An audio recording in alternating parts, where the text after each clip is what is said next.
Buongiorno, and welcome back to Strict Scrutiny, your podcast about the Supreme Court and the legal culture that surrounds it. I'm your host today, Melissa Murray, and I am back from a much-needed summer sojourn in Croatia and Italy.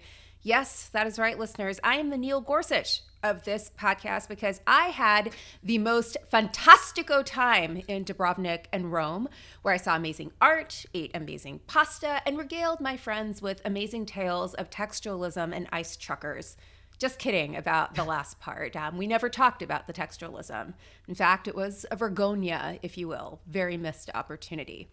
Anyway, folks, this is all to say that your girl is back, but I am without my trusty co-hosts, Kate and Leah. But don't cry for me, stricties, because help is on the way. Happily, as part of our rotating summer respite schedule, I will not be alone for long. In fact, I am joined today by a very special guest host, someone whom I've known for a very long time and have admired for even longer. So please give a warm Strict Scrutiny welcome to Imani Gandy, the co-chief content officer at Rewire News Group and the co-host of Rewire's absolutely terrific podcast, Boom Lawyered. Welcome. Thank you. I'm so excited to be here. I just have to tell this story to your listeners because I don't know if I'm going to get another chance, but it was about 10 years ago that I was in the offices of Sister Song. It was like I was right in the beginning of my journey along the reproductive justice road, and they had your copy of your reproductive justice textbook. And I was like, oh, it's Melissa Murray's textbook. I love her. And so I have a picture of me from 2014 with your textbook. Like, okay, it must have been, it just come out. So it was, I think the first edition came out in 2014, right after Hobby Lobby. Yeah. It's so different now. The book is literally only 3 pages. It used to be like 346. Where did all the rights go? I don't know. All the rights, all the justice, gone. Yeah. I'm joking, listeners. There actually is still a textbook, and it's still about 400 pages with lots of stuff that this court has done. But guess what? All of that is to say that Imani and I are a great team, and we have a banger of an episode for you today. As is our summer habit, we are going to start by recapping some of the news from the Article 2, Article 3 vortex of shame, and gird your loins. There is a lot of news. Then we will have 2 terrific interviews for you. First, we'll feature my interview with Duke Law School's Brandon Garrett about his recent book, Defending Due Process, which considers the age-old question: is due process a pillar of the Anglo-American legal tradition, or merely a luxury item that we can all do without? A legal Birkin bag, if you will. After that, Leah will talk with her Michigan colleague, Richard Primus, about his riveting new book, The Oldest Constitutional Question, Enumeration and Federal Power. How does that sound, Imani? Are we ready to dive in? Let's do this. I'm excited.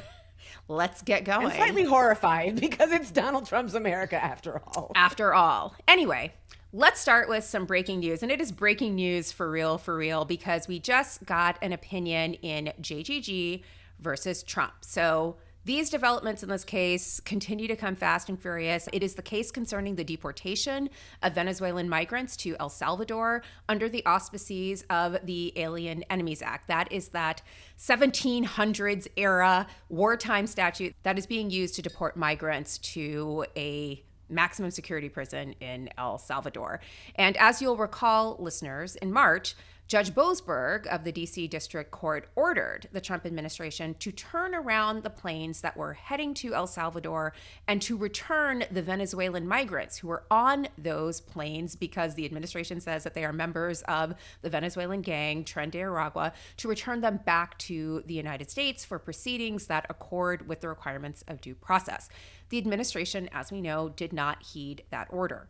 Thereafter, in April, Judge Boasberg issued an order and an accompanying opinion finding that there was probable cause that some federal officials had willfully violated the temporary restraining order that he'd issued, meaning that those individuals could be found to be in criminal contempt.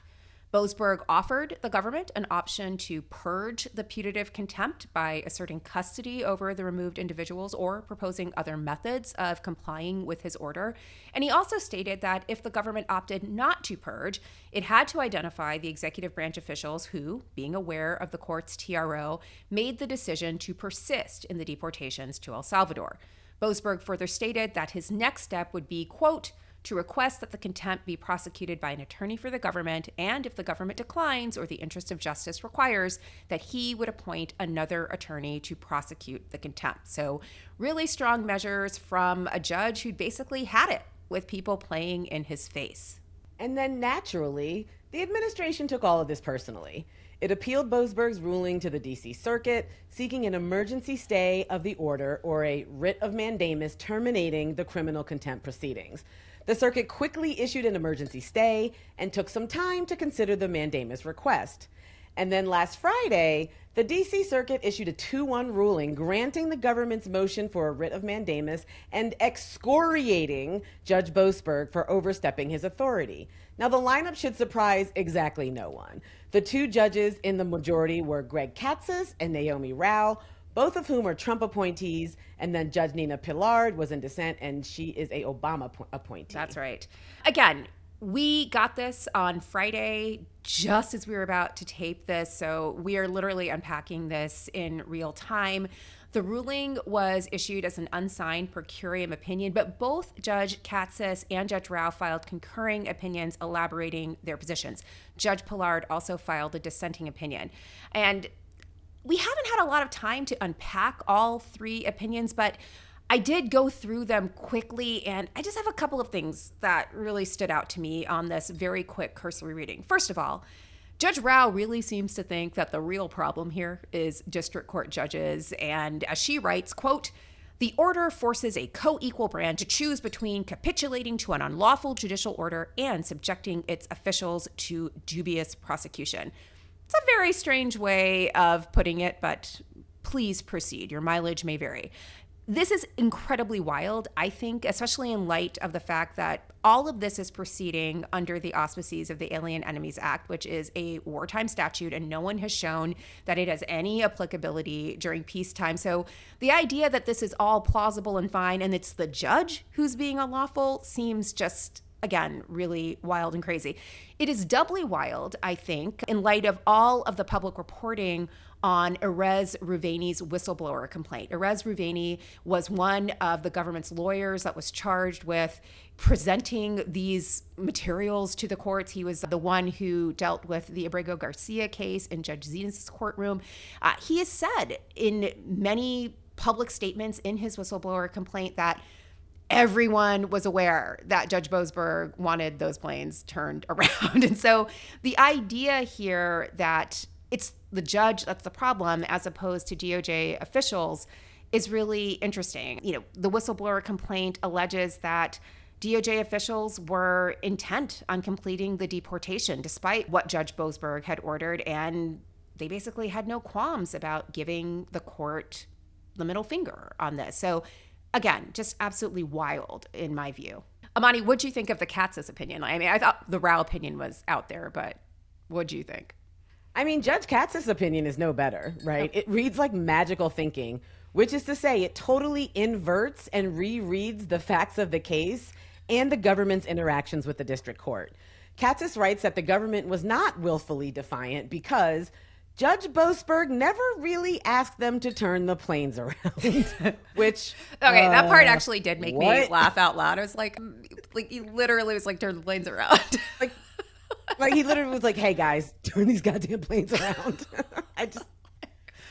Literally, he writes, quote, "In its show cause order, the district court itself disclaimed 2 of these 3 commands referenced in its oral order.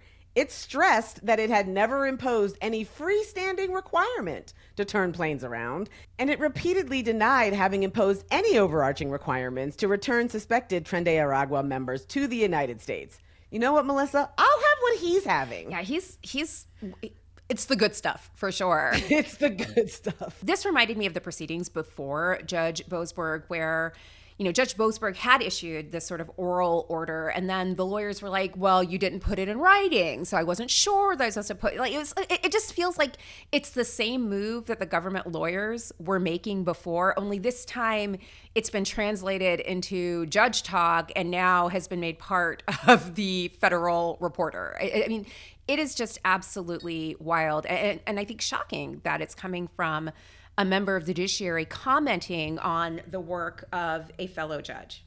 Yeah, I can't imagine as a practicing lawyer being like, well, it was just an oral order from the bench, so who knows what I'm supposed to do? Right. So I'm sure that more will come from all of this and we will continue to cover it. But this was an absolute bombshell on Friday morning. Anyway, Imani, you know what I really hate? Please tell me. I hate it when you're president and you push a wildly aggressive, probably unlawful, and deeply unpopular agenda in the first 6 months of your administration. And Congress is like, you know what, champ, all of that sounds great. Keep doing you. And the voters are like, I don't know. I can't wait for the midterm so we can get some new people in here, flip the House of Representatives, and maybe get a less supine Congress, which then prompts you as president to think, what could I do to avoid the midterm curse whereby the party in power loses seats in Congress? What could I do to maintain, maybe even expand my party's majority in the House of Representatives while keeping the people from using this upcoming midterm election to make their voices heard and achieve the policy changes that they want? By now, listeners, the answer should be obvious. What's a president to do?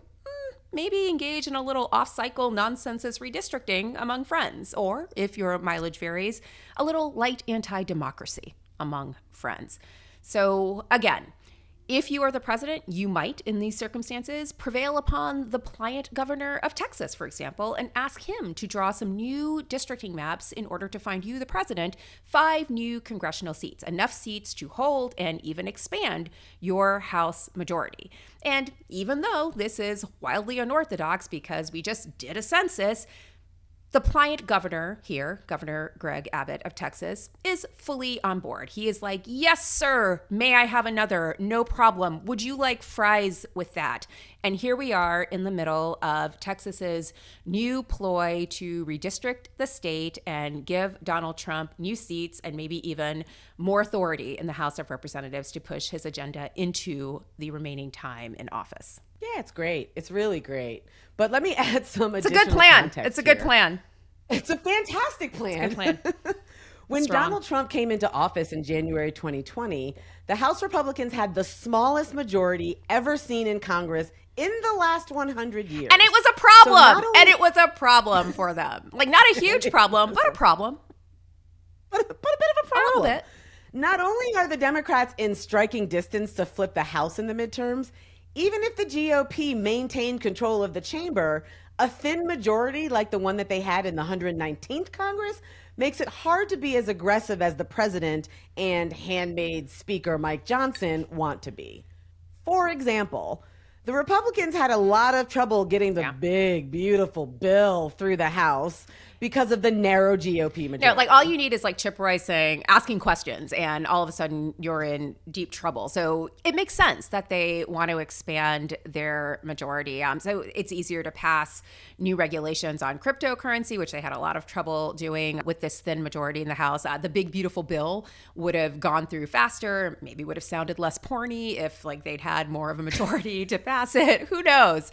But expanding the majority certainly seems to be part of this, not simply just holding it, but actually making it bigger so that they can be more aggressive moving forward. Right. And that's because currently in the House of Representatives, the Republicans have a 219 to 212 majority with 4 vacancies. So it's not great for them, right? And that means that Democrats only need to win a handful of seats to win back the House in the midterm election. Winning back the House means that the Democrats would be able to push back harder on the administration's policy agenda, have more robust oversight authority, and have the simple majority necessary to issue articles of impeachment. If that's it's all coming together now. It's all coming together now. You definitely don't want a House in Democrat control. I can see it now. Right. Yeah. And I'm not saying that anyone is worried about these things, right? Like, who's worried about articles of impeachment given the rampant lawlessness running through this administration? But it does give a sense of the stakes and why someone would go to such extreme lengths to thwart Democratic engagement. Well, happily, Imani, at least some Texans have a spine about this. So the Democrats in the Texas legislature, recognizing that Governor Abbott would need a quorum in the legislature to move forward with this plan to redraw Texas's maps, they decided that they were just going to leave the state. The most epic Irish goodbye in history. Absolutely epic. So they chartered a plane and they flew to Illinois literally to escape Greg Abbott. Absolute legends. But Governor Abbott is not one to give up, right? Especially when he has a president to please. So Abbott ordered the Texas Department of Public Safety to arrest the Democrats and bring them back to Austin. But there's one small issue. The Department of Public Safety doesn't have jurisdiction outside of Texas, so they can't actually bring the legislators back, right? Federalism, you pesky federalism, you rats. And so Senator John Cornyn, Texas's senior senator, that is not the gentleman from Cancun. Oh my God, you are a real fan of the podcast. Oh my gosh. We said that way back in the day when Ted Cruz went to Cancun. I can't believe you remember that. I mean, it's Ted Cruz for crying out loud. John Cornyn called on the FBI to get in the mix to bring the legislators back to Austin. And according to Cornyn, the FBI agreed to help out. Great. And so it seems like there are some people who think this is a good idea. Let's roll the tape. Should the FBI get involved? Well, they may have to. No, I know they want them back. Not only the Attorney General, the governor wants them back. If you look, I mean, the governor of Texas is demanding they come back. So a lot of people are demanding they come back. You can't just sit it out. You have to go back. You have to fight it out. That's what elections are all about. So I don't want to be the turd in the punch bowl here, but I would really love to know what role federal law enforcement has to play in a state legislative dispute. But, the president thinks it's probably okay here. And, he seems to have a great grasp of these federalism principles. All to say that I think Leah, if she were here, would call all of this a vibe. Not necessarily law, but a vibe. No law, just vibes. Isn't that y'all's catchphrase? We have many catchphrases. One of the many catchphrases. Yes. So it seems unclear that the FBI actually has jurisdiction to intercede here and forcibly bring the legislators back to Austin. But John Cornyn says that they are getting involved and, whatever, federalism be damned. In any event, Governor Abbott has taken a more traditional route to bring these recalcitrant legislators back into line. So last Tuesday, he filed an emergency petition in the Supreme Court of Texas seeking to remove from the legislature Texas State Representative Jean Wu, whom Abbott described as the, quote, ringleader of the derelict Democrats. According to Abbott, the legislators have abandoned their offices, justifying their removal. The Texas court gave Representative Wu until Friday evening to respond. Now, it's not clear that Democrats have a long-term strategy here. Texas state legislative positions are part-time gigs, so these legislators have real day jobs and families that they will need to return to at some point. Abbott has until December to get these maps redrawn for use in the 2026 election. And it's not clear that Democrats can hold out for 4 more months, right? And it's not clear that their families are going to want to hold out for 4 more months without seeing, mommy or daddy. Right. When they've done this before. This isn't the first time Texas Democrats have fled the state, but usually it's meant to draw attention, public attention, and this has certainly done that. What is clear, though, is that if this absolutely brazen ploy to thwart democracy so that Texans cannot register their preferences in the midterms works, it's going to embolden other state legislatures to similarly engage in mid-census redistricting to hold the House of Representatives for this president. And it's a race to the bottom. Like, blue state governors have indicated that they are ready to respond in kind, although it's unclear whether they would be able to do so in time to counteract what Texas is doing in the upcoming midterm election cycle. But they're ready, and this just builds and builds, and it goes straight to the bottom. It's also clear, I think, that a big portion of the blame for what is happening right now lies squarely at the feet of the United States Supreme Court, which in 2019 concluded that federal courts had no role to play in addressing partisan gerrymandering. And that decision in Rucho versus Common Cause midwifed what we are seeing right now. States literally going to the mattresses and doing absolutely insane shit to redraw district lines in order to consolidate one-party rule. And again, it's the same court that is hobbling the Voting Rights Act, which, incidentally, turned 60 years old last Wednesday on August 6th. It's the same court that blew up the VRA's pre-clearance regime in Shelby County versus Holder in 2013, that hobbled Section 2 of the Voting Rights Act in Brnovich versus DNC, and now in Louisiana versus Calais, which was held over from last term, this court could further whittle down Section 2 of the VRA by making it harder, maybe even impossible, for states to draw majority-minority districts to ensure that underrepresented minorities actually do have representation in congressional districts. So thanks, guys. You're doing great. Hell of a job. Gotta love that white voters are complaining about 2 majority black districts. Like, get a grip, guys. Speaking of brazen ploys to thwart democracy, the Trump administration has reprised its quest to mess with the census, ostensibly to influence the allocation of congressional seats. Now, listeners, this requires us to take a little trip down memory lane. And Melody, maybe we could have some like weird mind music here, like do-do-do-do-do-do-do-do-do. That'd be very cool. So listeners, you'll recall that in the first Trump administration, the president directed Secretary of Commerce Wilbur Ross to add a citizenship question to the census. And he said it was necessary to do this because we had to enforce the Voting Rights Act. That became a catchphrase on strict scrutiny as well. Well, that ploy was rightly challenged in the courts, and ultimately the Supreme Court shut it down, although only after Thomas Hofeller, a major GOP strategist who was known as the Michelangelo of partisan gerrymandering, died, and his estranged daughter, in the most epic act of pettiness and filial betrayal, discovered and made public a cache of documents on Hofeller's hard drive that included reports that said that adding a citizenship question to the census would allow Republicans to draft even more extreme gerrymandered maps to stymie Democrats and consolidate certain states under Republican control. So that's the backstory of that. And although the court ultimately ruled that the administration's stated reason for adding the census question to better enforce the Voting Rights Act was quote unquote contrived and likely a pretext for discriminatory motive, you don't say, it didn't actually rule on a related question. And that related question was whether the president can actually exclude non-citizens from the census, which brings us to 2025. On Thursday, President Trump made the following announcement on Truth Social. Quote, I have instructed our Department of Commerce to immediately begin work on a new and highly accurate census based on modern day facts, figures, and importantly, using the results and information gained from the presidential election of 2024. Sidebar, not quite sure what presidential election results have to do with the census, but I digress. He continues, people who are in our country illegally will not be counted in the census. Thank you for your attention to this matter. That's literally what it says.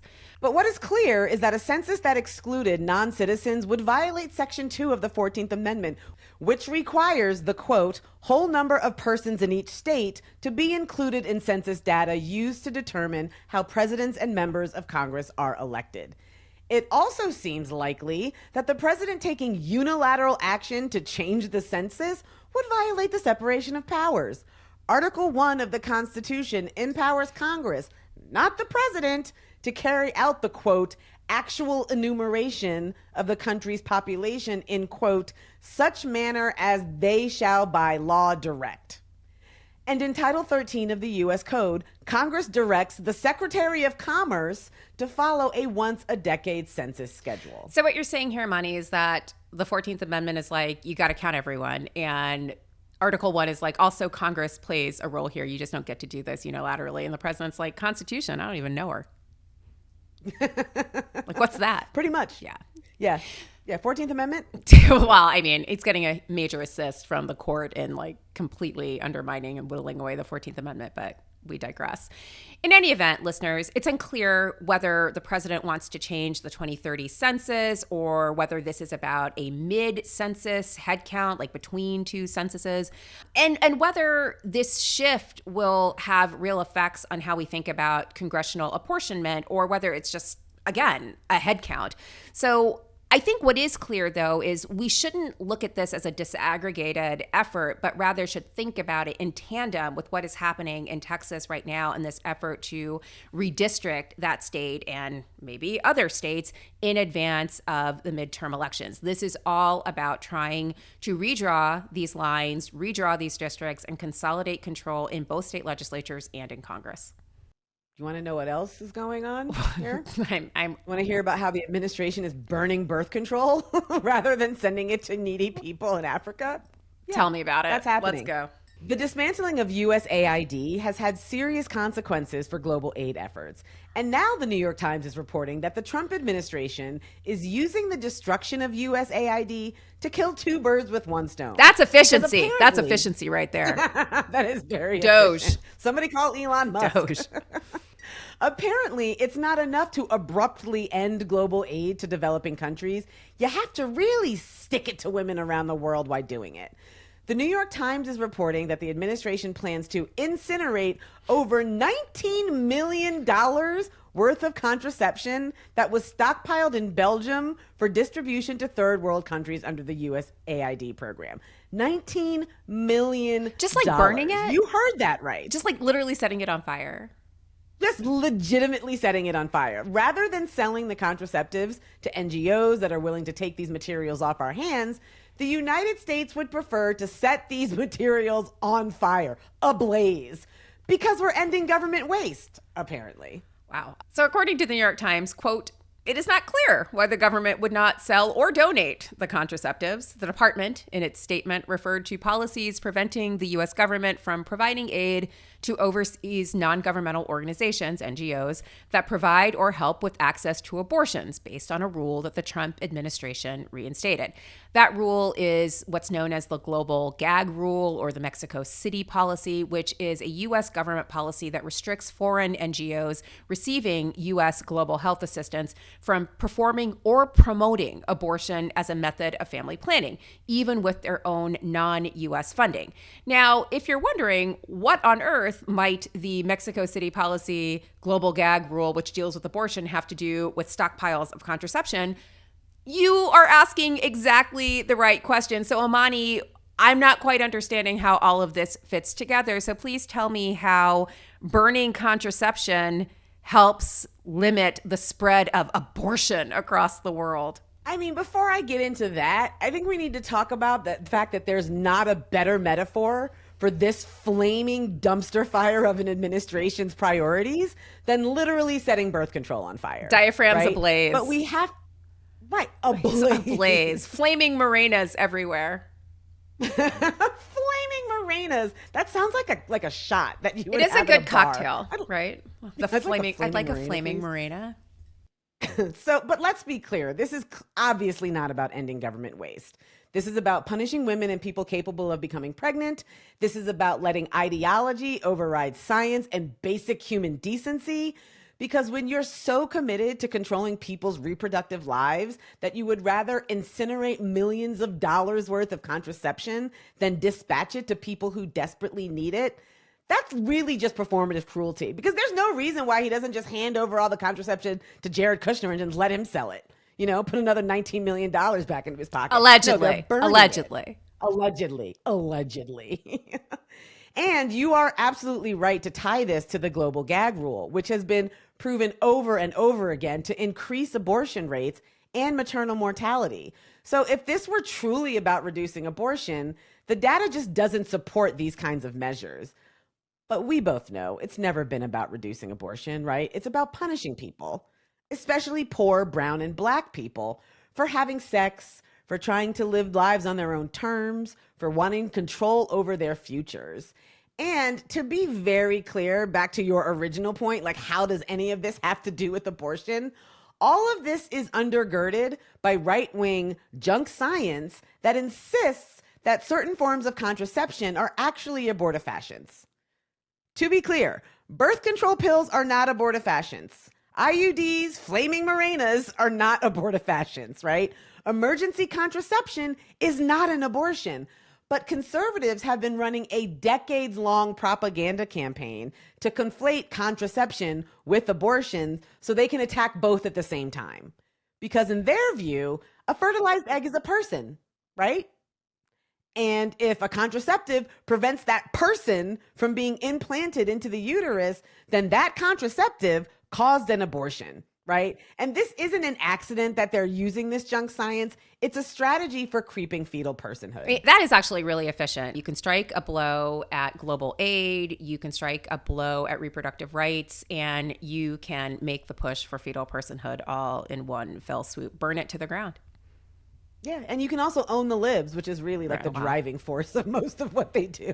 Okay, so we want to talk to you about something. We are very aware that following the news cycle right now can be a lot, and it is easy to want to tune out and tend to other things. And we get it, and sometimes that's necessary for everyone. But people like you tuning out is actually what the Trump media machine is counting on.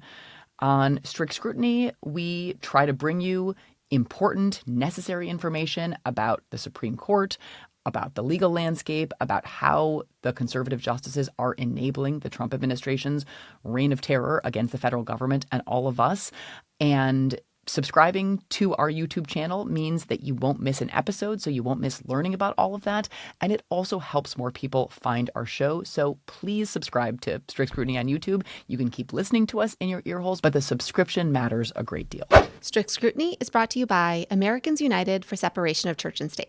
You don't destroy 250 years of secular democracy without gutting precedent, shattering norms, and dropping a few billion.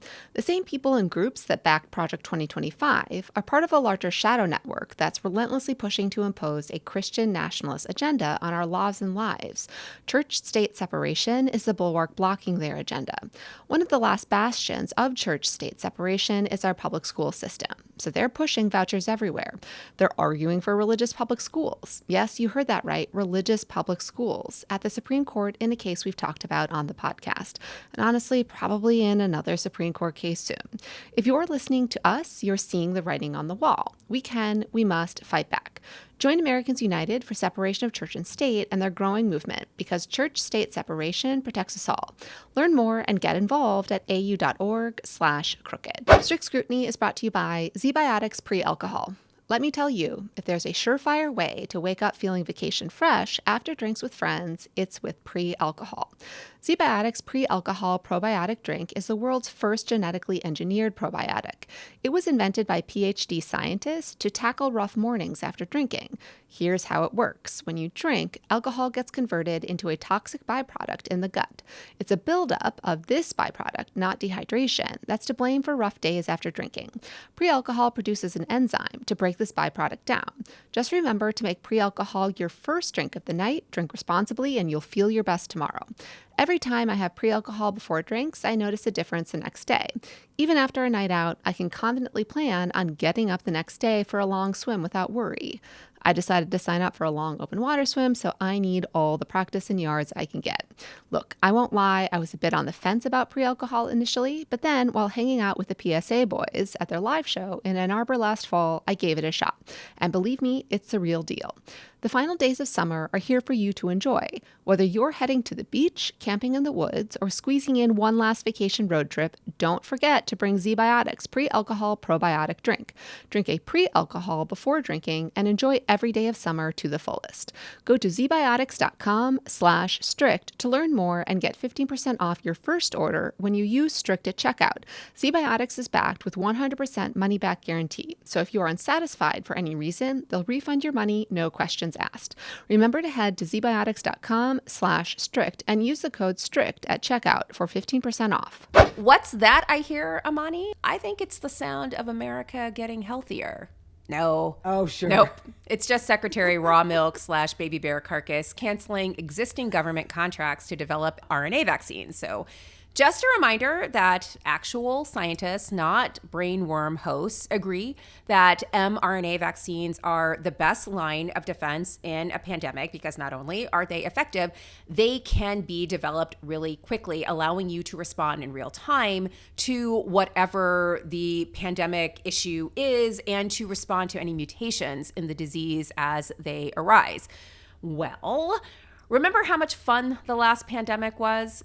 really fun. Yeah, it was a hoot. It did get a little bit better when vaccines became available and you could leave your house and stop wiping down your groceries with bleach wipes. But that may be a thing of the past, and we may have to go into the next pandemic, and seems likely that there very well could be another pandemic without the benefit of this technology, because our Secretary of Health and Human Services has decided to cancel all of the contracts for developing further mRNA technology and vaccines. This is all part and parcel of RFK Jr.'s vaccine skepticism, right? And particularly his distrust of the COVID-19 vaccine, which was an mRNA vaccine. He called COVID shots, quote, the deadliest vaccine ever made. But he probably said, like, the deadliest vaccine ever made, because that man is like... And in a social media post last Tuesday, he claimed that mRNA vaccines are ineffective against respiratory illnesses like the flu and COVID. Scientists, real ones, actual scientists, vigorously dispute these claims. Right, so the mRNA vaccine, I think that's the one that's used every year to update the flu vaccine. Like it's an okay. I got nothing. And some people have speculated that these contract rescissions will prompt lawsuits. Yeah, and so I guess maybe we'll keep you posted, meaning Melissa, Kate, and Leah will keep you posted. All right. Again, the war on expertise continues, and in this case, while we're speaking of actual expertise, or rather disdain for actual expertise, it's worth acknowledging that the President of the United States recently fired Dr. Erica McIntyre, who was the commissioner of the Bureau of Labor Statistics. And this firing took place after the Bureau released monthly jobs data showing surprisingly weak hiring in July and large downward revisions to job growth in the previous 2 months. So she had to revise the statistics. President Trump says that this shows that they were always cooking the books or whatnot, although it's my understanding that the jobs data request goes out, people fill it out, but sometimes people fill it out late, and so you have to revise the data as new information comes in. So it's not unusual for the Bureau to issue revisions to its initial predictions, but in any event, experts reviewing the reports and the revised reports surmised that the reports indicated that the administration's economic policies were actually beginning to have a negative impact. And so apparently the president decided to truth through it, posting on Truth Social that the country was, quote unquote, doing great. And I honestly think that would have landed better if he hadn't fired Dr. McIntyre and instead had dressed up like a tiger and offered the whole country a bowl of Frosted Flakes. What do you think? I would have enjoyed a nice bowl of Frosted Flakes, but instead, Trump decided to fire the messenger. Always. Especially if the messenger is a lady. Right. And maybe disband the Bureau altogether. Apparently, if there are no bad jobs reports, then there's no bad economy. Like, if a tree falls in the forest, is there a bad economy? Well, like, this is the same thing they did during COVID. Like, if we just don't test, we don't know who has COVID. Right. And that means there's no COVID. Exactly. Like, it's exactly. It's really bonkers. Now, for what it's worth, Dr. McIntyre was appointed commissioner of the Bureau by President Biden in 2023 after a long career at the Census Bureau and other agencies, where she served under presidents of both parties, including Donald Trump. So wait, she'd been employed by him before. Yes. You're fired is probably what he said to her. Yeah. You're fired. But notably, she was confirmed to the position with bipartisan support. To this position among as those commissioner. who voted for her confirmation was then Ohio's junior senator, Mr. J.D. Vance. Okay, so I love this. So she served under Trump before. She was confirmed with bipartisan support, including J.D. Vance, who's then the junior senator from Ohio. And now she's too partisan to have in this position, so we have to fire her, all because she seems to be predicting that these policies, like the tariffs, whatever, are going to lead us down a bad path economically. Yeah. Allegedly. All right. Allegedly. Okay. We haven't even scratched the surface. We're still going on the news. More to discuss. On Thursday, President Trump announced a new requirement that colleges and universities submit their admissions data to the federal government to verify compliance with the Supreme Court's decision in SFFA versus Harvard. That decision required schools to end their limited use of race as part of an holistic admissions process.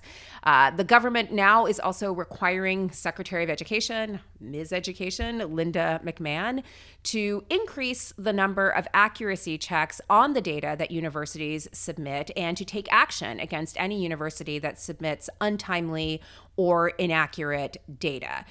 Just want to note, weird to think of the federal government in its quest for efficiency and streamlining government processes now deciding to be America's best admissions counselors at actually going through and reading through admissions files. But I digress. The Education Department is also going to require universities to revamp their processes for collecting higher education data. That's known as the Integrated Post-Secondary Education Data System, and includes details about admissions, enrollments, financial aid. All of this information apparently will be made more accessible to the public. That sounds pretty weird and sus. But my real question in all of this, Imani, is how is the Department of Education reviewing this data going to know that universities have been compliant? What do schools have to show for the administration to be satisfied that they are abiding by the law, right? I mean, like the way that race was used before is that you considered race among other things, like whether someone was a tuba player and you needed a tuba player for your band, or whether someone was from Alaska and there was no one from Alaska in your entire freshman class. Like, how do you disaggregate all of these different component parts of someone's profile to say that the real reason they were admitted was because of race? Like, what is going to show that this is all quote unquote merit based? Does every admitted student have to have a 4.0 and a 1600 on the SAT? Is that enough? What are we going to do about legacies and recruited athletes who don't have perfect grades and perfect scores? Like, what is the measure here? I'm pretty sure the measure is going to be how many Black and brown students are at the school. Right? I mean, it seems to me so like... you're going to actually have to show like, a real diminution in the number of Black and brown students, and then they'll be like, right, yeah, like you're before compliant. This is all about merit. Before you had 5%, now you have 1%. Perfect. Doing great. Because it's like... Because it's about racial supremacy and do. racial hierarchy. It's not about merit. It's absolutely because if not it was about merit, you because get rid of the legacies and the recruited athletes. Exactly. Like lacrosse players from Bryn Mawr or whatever would be out on their asses, right? Like, it's absolutely not about merit. We're not checking the GPAs of, field hockey players. What they're really after is fewer Black and brown students. And it so annoyed me that they hung the Harvard case around like Asian students' necks. Like, oh, there aren't enough Asian students and Asian students are complaining. And now the Asian student population is like...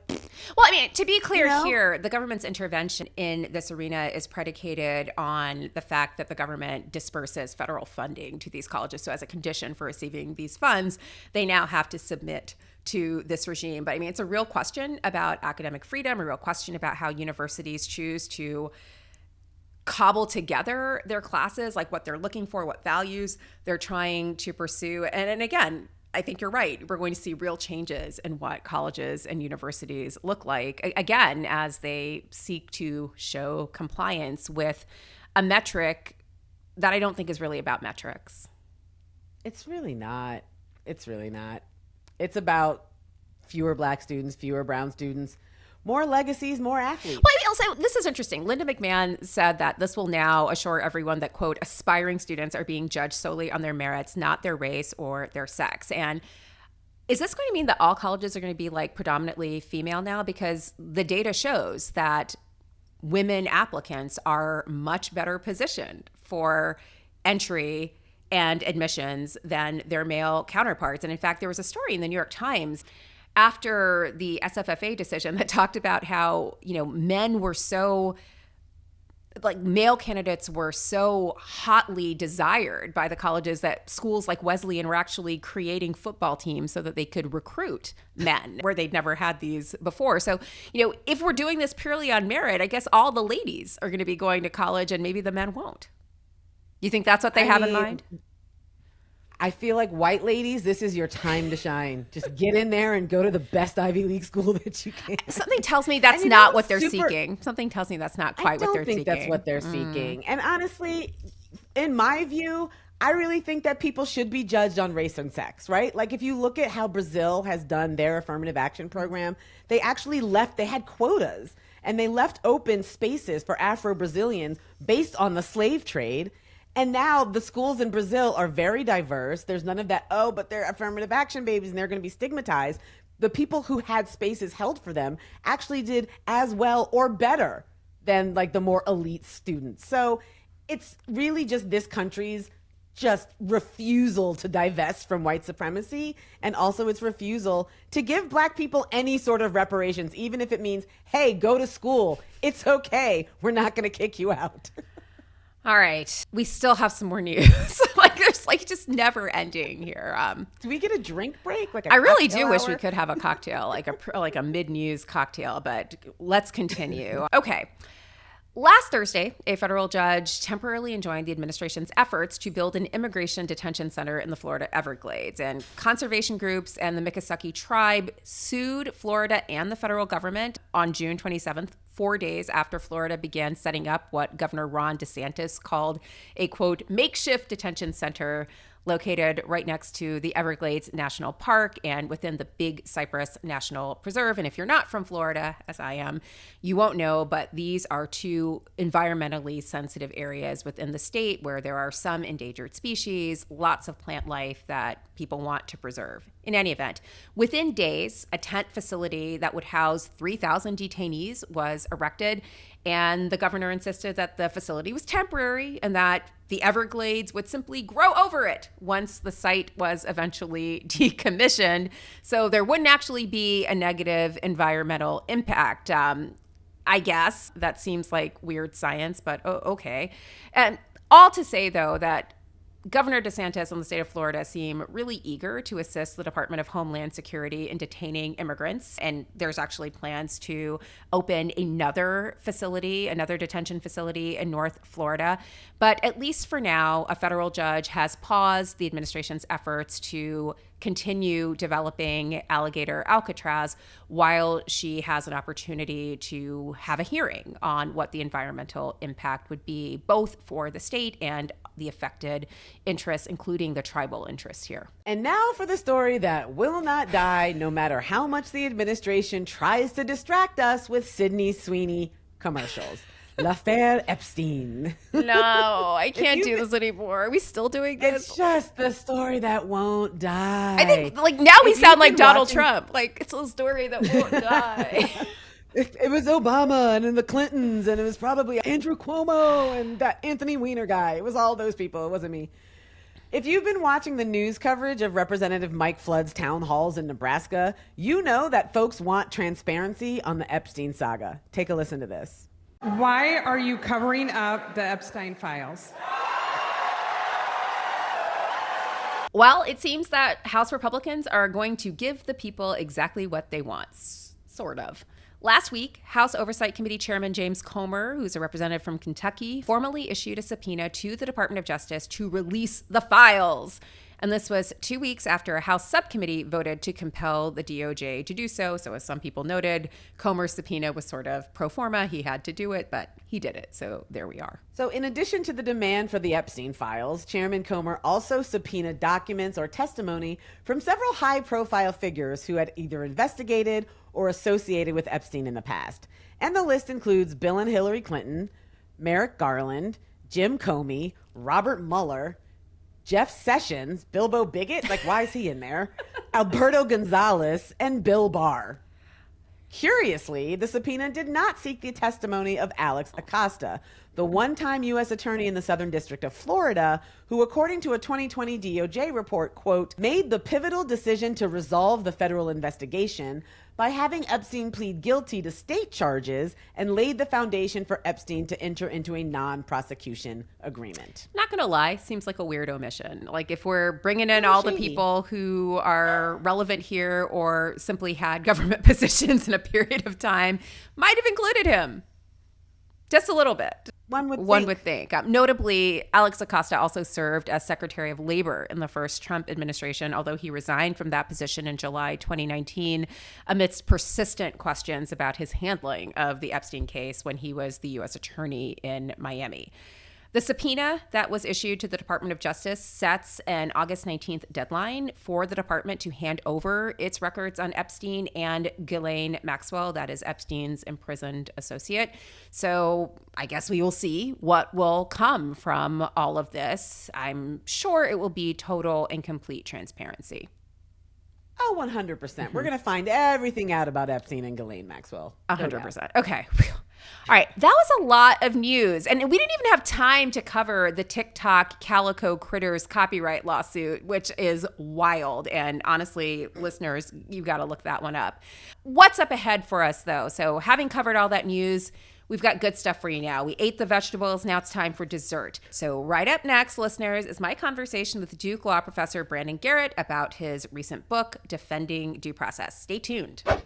Well, listeners, the second Trump administration has given us no shortage of legal news to cover. But perhaps surprisingly, a good portion of the news that we have covered since January 20th, 2025 has actually involved principles that we thought were pretty well settled. Among them, the notion that the government cannot detain you, deport you, or deprive you of some benefit without giving you the opportunity to be heard. As many of you know, in March, the Trump administration detained a number of individuals, from student protesters to alleged Venezuelan gang members. And as the lawyers for those individuals maintain, these detentions occurred in the absence of due process protections, meaning that the individuals did not have an opportunity to challenge the government's decision to detain them, nor did they have the opportunity to present evidence that would cast doubt on the government's rationale for those detentions. In an oral argument at the D.C. Circuit involving the detention of alleged Venezuelan gang members, Judge Patricia Millett of the D.C. Circuit questioned the government's neglect of standard due process protections. Let's roll that tape. No, but the point here was that there were plane loads of people. I mean, it's a class action. There were plane loads of people. There were no procedures in place to notify people. Nazis got better treatment under the Alien Enemy Act than has happened here, where the proclamation required the promulgation of regulations, and they had hearing boards before people were removed. And yet here, there's nothing in there about hearing boards. There's no regulations, and nothing was adopted by the agency officials that were administering this. People weren't given notice. They weren't told where they were going, and they were given. Those people on those planes on that Saturday had no opportunity to file habeas or any type of action to challenge the removal under the AEA. And like you've agreed that 2 of those airplanes, people were removed under the AEA. As importantly, Judge Millett said the $1 million question out loud. Here she is again.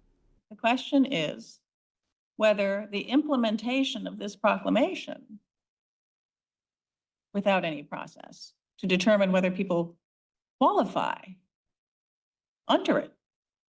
I mean, if the government says we don't have to give process for that, then y'all could have picked me up on Saturday and thrown me on a plane, thinking I'm a member of Trinidad and giving me no chance to protest it and say somehow it's a violation of presidential war powers for me to say, excuse me, no, I'm not. I'd like a hearing. You wouldn't say that. That actually is the question. Do we still have due process? And if we're not sure that we still have due process, does that mean that the government can deport any of us without notice, a hearing, or any other kind of procedural protections? With that pressing question in mind, we thought it would be a good idea to talk to Brandon Garrett. Brandon is a leading scholar of the criminal justice system and constitutional rights. He's also the L. Neil Williams Professor of Law, as well as the founder and faculty director for the Wilson Center for Science and Justice at Duke University School of Law. And perhaps most relevant for today's discussion, Brandon is also the author of a new book, Defending Due Process: Why Fairness Matters in a Polarized World. So Brandon, welcome to Strict Scrutiny. Thank you. I'm so excited to be here. Well, we are so excited to have you because we wanted to talk about due process, whether it still exists, and Right. if it's been imperiled, why and what we can do about it. So let's just level set a little bit for those in the audience who aren't trained as lawyers. When we say due process, what do we mean? Well, and to be fair to those of us who are lawyers, the basics of due process don't actually come up that much in law school either, because we just assume that it's in the background, that of course the government can't just do totally random and arbitrary things to people. But that's the idea, that the government shouldn't be able to do totally random and arbitrary things to people. And so the idea is you have a right to notice and an opportunity to be heard before someone who is impartial, before the government tries to take your life, liberty, or property away.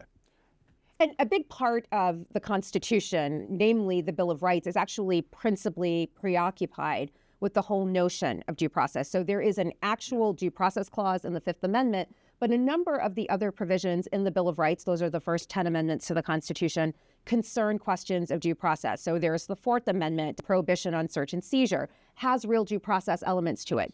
The Sixth Amendment, right to counsel, the right to a trial if you are being charged with criminal charges. The Eighth Amendment, prohibition on excessive penalties. All of these things really focus on these core attributes of due process. So where did the framers get this preoccupation, and how is it threaded through other parts of our legal tradition? Well, and so the due process clause is also a right that's so important. It's so nice we said it twice. It's in the 14th Amendment because after the Civil War it was thought to be crucial to make sure that, so just like the Fifth Amendment says you can't deprive people of due process, as federal officials, after the Civil War, it was incorporated against the states. The Due Process Clause of the 14th Amendment says state officials can't take away life, liberty, or property without due process. But due process was referenced in the Declaration of Independence. It was well understood by the founders that you cannot live in a free society if the government can take things from you, including your liberty, including your life, including your property, without some kind of a fair procedure, ideally and typically in court with a jury. Not always if it's not a criminal case, for example, or if it's not a civil right, but whether it's public benefits or your job, or are you going to be detained, charged with a crime, or held without a crime? All these things were understood to implicate due process. It came from an old English due process tradition. Over the centuries, the English courts had emphasized with more and more rigor over time that you just can't have local officials or main government officials doing arbitrary things to people. That basically, like, you can have police, that's okay, but that doesn't mean you have to live in a police state. Right. Okay. So these are foundational principles, and they go back very far in our legal tradition, all the way back to the Magna Carta you point out in the book. Why then, if they are so foundational, are they now under threat? So I talk about three reasons. One is due process in society. People don't value due process the same way that our legal system does, and I have a lot of research on that. But, it's understandable that people sometimes want to just, I want to be treated with fairness, but criminals, fraudsters, non-citizens entering our country, they shouldn't deserve all the same rights. It's very easy to other people and figure like they don't deserve all these niceties. Like sometimes we need to get results quickly and we can't be occupied with everything playing out in court. Second is judges have eroded due process protections and weakened them in different ways over the decades. And third, I talk about the dangers posed by technology, including AI stuff, but also algorithms. It's, we see this in lots of different settings. The government can do things not just to one person, but to hundreds of thousands of people with the push of a key.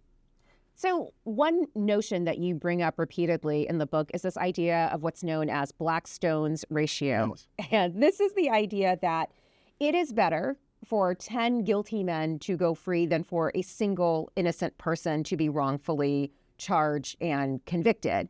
And this is sort of foundational. Blackstone, who was a giant of the common law tradition, said it. But as you note in the book, there are these cutting of corners. And people are like, actually, I'm really concerned that the 10 guilty people are going free, perhaps more so than I am about the prospect of a single person being wrongfully convicted. Why is that? Yeah, so Blackstone, English jurist, and wrote his commentaries that, although Thomas Jefferson hated Blackstone, but he liked other things. But he liked other things. And in general, there's this idea that if you're going to convict someone of a crime, you have to be very, very careful. And so our Supreme Court has many times cited to Blackstone. And one of the ways that they do that, they say, like, why do we have a due process standard that you can't convict someone of a crime unless you have evidence beyond a reasonable doubt? Why do we have that very high bar to convict someone? Jurors need a lot of evidence. They need to be almost 100% sure in a criminal case. And the prosecution has to establish their case to that standard, which makes it an uphill battle for the prosecution. They cite to Blackstone as part of that. Better to let 10 guilty people free. That's how sure we have to be if someone is going to be deprived of their liberty in a country that is a free country. But that said, over more than a decade with my psychologist and lawyer friend Greg Mitchell, we've done these studies. We've surveyed about 15,000 people at this point. So adults in the U.S., people eligible to be on juries, giving them mock jury type scenarios. And we've asked them this question: which error is more harmful to society? Convicting an innocent person or acquitting a guilty person? Or are they both equally harmful? And most people do not say, like Blackstone ratio, convicting an innocent person, that's the worst thing that you could do. That's horrible. That's a miscarriage of justice. Most people don't say that all we care about is public safety and not freeing guilty people. Almost everyone, like 2/3 of the people surveyed across over a dozen studies, over 10,000 people, closer to 15,000, most people say both harms are equally serious. We care about due process, but we also care about the outcome. We care about public safety. We care about both. And Democrats, Republicans, people of all ages, people of all demographics, people in different parts of the country, this is just a very widely shared view. People care about both. And you see it play out in public debates. People do not want to see, serious criminals going free, but they also don't want to see people arbitrarily arrested for no reason either. Well, so if they're trying to hold these two things in equipoise, the safety of the public as well as limiting the opportunity for wrongful convictions, why then are people more iffy on the whole idea of due process? It does seem that public safety often predominates in these discussions, not this idea that we're trying to hold these two things in balance. I think it's very easy for people to just assume, especially if they're told it, that this is zero sum. Okay. Like, look, if you want to be safe in your community, we got to lock them up.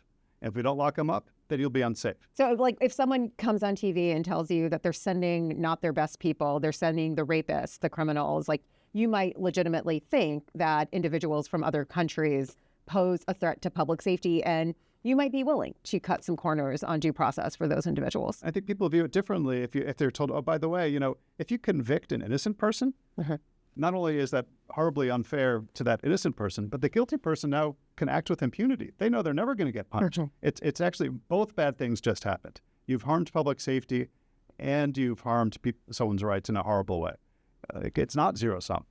That's the reason why we have Blackstone's ratio. Both bad things happened. If you're doing things arbitrarily, you're going to harm public safety and you're going to harm people's rights at the same time. And you're going to erode trust in the justice system if you're doing that sort of thing. People aren't going to believe that the justice system is fair if we don't actually have due process. Yeah, and if you care about public safety, the people who actually are harmful, why would they think that they're going to get punished if innocent people are getting punished? It's going to be bad in both respects. And I talk in the book about examples where this has happened, where we've actually implemented better due process protections, and people are worried, is this going to be too expensive? We're going to give lawyers to people at bail hearings. Lawyers are expensive. And we're just going to free more people from jail, and there's going to be more crime. Instead, what we found is providing those due process protections actually help them and reduce crime. Fewer people in jail and less crime. Both good things happened. It was not zero sum at all. Okay.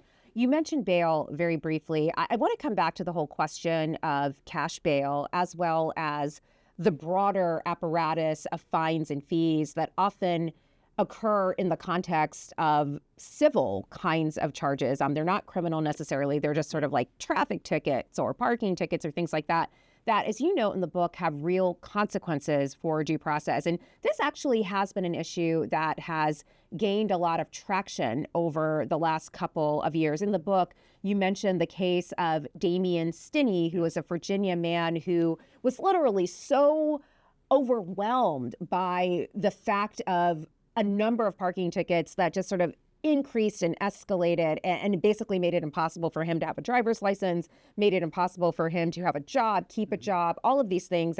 He was one of these activists, or in his name, activists managed to get the state of Virginia to do away with the imposition of those kinds of traffic fees. And interestingly, for longtime strict scrutiny listeners, the Supreme Court in this term addressed a case involving the question of attorneys' fees in circumstances where you had a situation where a state of its own volition removed the whole question of this apparatus of fines and fees, whether that was a win for purposes of the imposition of attorneys' fees. That case was Lackey versus Stinney. The Stinney was Damian Stinney. So again, lots of connections to the court, although not necessarily a direct one. But as you note in the book, fines and fees and cash bail have been a huge issue for due process. Can you say more about that and how the weight of these likely, for some people, not that consequential set of obligations, but for others, an absolutely crushing set of obligations that absolutely overwhelms them?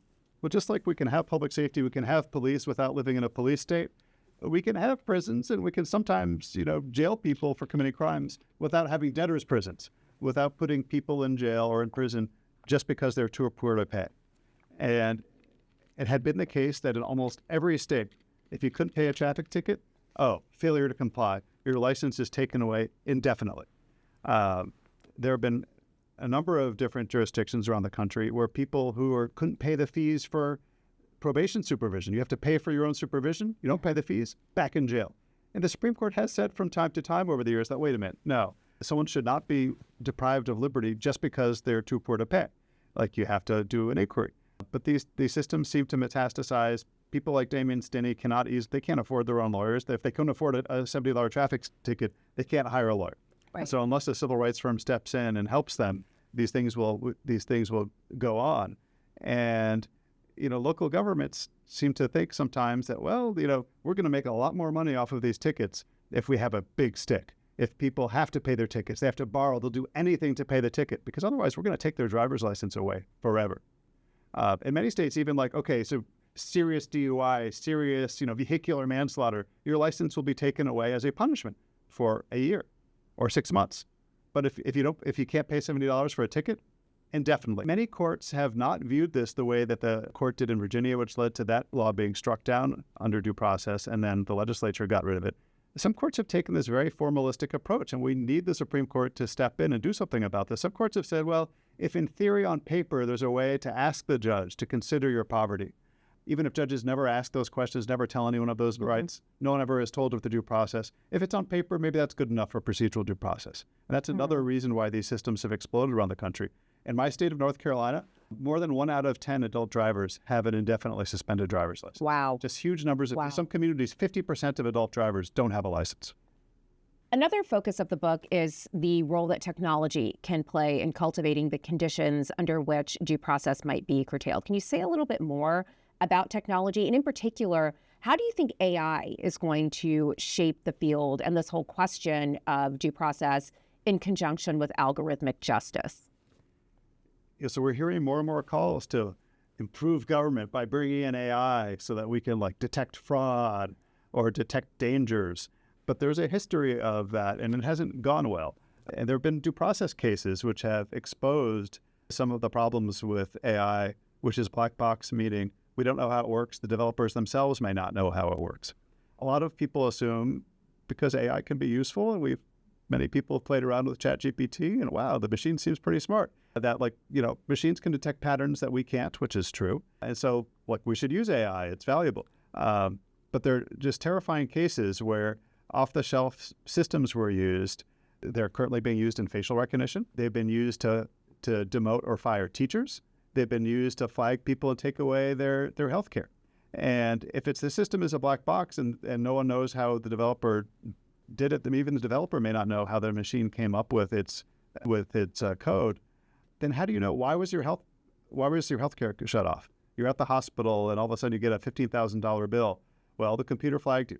How? And how can you meaningfully challenge that if no one knows why the computer flagged you? Or if you lose your job or you're demoted, well, you're a poorly performing teacher. Why? I've gotten awards for my teaching. Well, we can't tell you. The computer flagged you. Or the computer flagged your face. It says you're the one who held up the convenience store. I'm innocent. How did the computer flag me? I can't tell you. It's a black box. That's the problem. The due process is just incompatible. If the system can't tell you what it did, then we should be using it in court. But these systems have been used by the government and have been used in court. And courts are only slowly grappling with the challenges to due process that these technologies pose. One of the things you talk about in the book, Brandon, is the political climate in which demands for due process may arise, or demands to do away with due process may arise. So, we've seen this before in the context of 9/11, the immediate wake of 9/11, where in the name of public safety and fighting terrorism, some people thought that maybe we should be a little more free and loose with due process protections. I think we've also seen this in the context of the Me Too movement, in the heat of trying to hold individuals credibly accused of sexual assault to account. There's been discussions of maybe doing away with the more robust aspects of procedural due process. How do we maintain a fidelity to these principles in a political climate that shifts and moves and is dynamic, and where the demand for due process may wax or wane? I do think that people really want to be treated fairly, and it's easier to appreciate due process if you see yourself in the situation. Yeah. I mean, certainly, like, if you get a traffic ticket, you don't want to lose your license indefinitely. You want a fair chance to either pay the ticket or contest it. If it happens, it's one reason there's been so much movement around the driver's license suspension stuff. A lot of people drive. A lot of people can relate to it. People remember what it was like to be a student. Did I go to a protest as a student because I was caught up in the issue for the day? I may not have even known what the protest was about, but I thought it was interesting. I wanted to hear what people were saying. It's much harder to value due process when it's someone accused of something that you think is really despicable, and that's when it's most important. That's as criminal defense lawyers, we get that. Like some criminal defense lawyers' clients are people that are widely deplored. And that's when the protections really, really matter. Yeah. But it's that's the challenge. Like people care about fairness when it applies to us. But from the third person's perspective, do we care more about process, or do we care about cutting to the chase, cutting to the outcome? We don't know. It makes it harder. I'd also say, the phrase "rush to judgment" is really important. It's really tempting to rush to judgment when you see someone who you think did something terrible, and you're kind of like, why do we have to wait? Why can't we just do something about this right now? And that's what courts and lawyers are for. I talk in the book a little bit about Oppenheimer, who was deprived of a security clearance. Yeah. And lots of people watched the movie. It was a really gripping movie, really about due process, because you're not always entitled to a trial. It wasn't a trial. It was a hearing before this security board. But you're entitled to notice. He got notice. We're going to take your security clearance away because we think you're a communist. He had a chance to respond, but it wasn't impartial, right? The hearing board was stacked with people who were out to get Oppenheimer. And that's considered now a great stain on our country's legacy. Like, there have been public apologies. But during that time, did people think at the height of the Cold War, like, were they shedding tears over, just someone's security clearance? It ended his career, though. And now actually, like, security clearances, federal jobs, public benefits, there are all sorts of situations which don't involve deporting people, putting people in jail, jailing people, which nevertheless affects people's lives in dramatic ways. And you're not always entitled to a trial, but a kangaroo court hearing within an agency that takes away someone's clearance, that can damage someone's life, their life's work, their reputation. And deprive us of their life's work. We were deprived of whatever Robert Oppenheimer was going to do in the later parts of his career. And so in some ways, I think people know about wrongful convictions, understand why that's a miscarriage of justice. We've seen DNA exonerations in this country many times. But the hope is, we need to focus on these lower level things, the bail hearings, the national security clearance hearings, the welfare hearings, Medicaid, these systems that take away lots of things from lots and lots of people. And yet, it's not like courtroom drama. Right. I should note, the book is not all doom and gloom. You actually offer some very hopeful prescriptions for how we can strengthen due process commitments and firm up our own commitments to due process and making that explicit. Can you talk a little bit about some of these prescriptions? And specifically, can you tell our listeners how they, as ordinary people out in the world, can bolster due process protections right now? And I think ending zero-sum thinking helps. Just in your own mind, when you think about how people might be rushing to judgment, even just stepping in and saying, let's see what the evidence is. Let's wait to see what the evidence is, and let's test that in a real hearing, a real court. Let's not prejudge. It's so easy to prejudge when you hear about terrible conduct.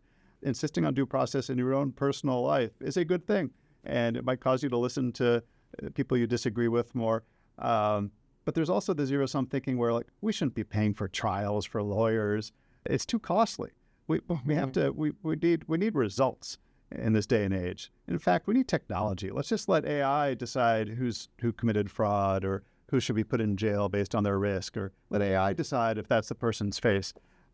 We should be resistant to all of these things. And there's a lot of evidence that due process doesn't cost much. Lawyers are actually pretty cheap compared to the cost of jailing people for weeks, months, years. Detention facilities, really, really expensive. They're talking about, what billions of dollars it will cost to ramp up immigration detention in this country. Local jails, incredibly expensive. And if you're holding people in these places, if you're taking away people's driver's licenses, turning from detention to things that affect people on the civil side, people can't get to work. It's enormously costly to the economy. People can't take their kids to school, or they're afraid to. They're afraid to go to the doctor. Right. Like these are a drag on people's lives. Cutting off people's Medicaid benefits. If they're eligible, they will reapply and they will get it again. But they may get medical debt in the meantime. It'll be really expensive to have to process people again. Like, just keep them on Medicaid. They're entitled to be on it.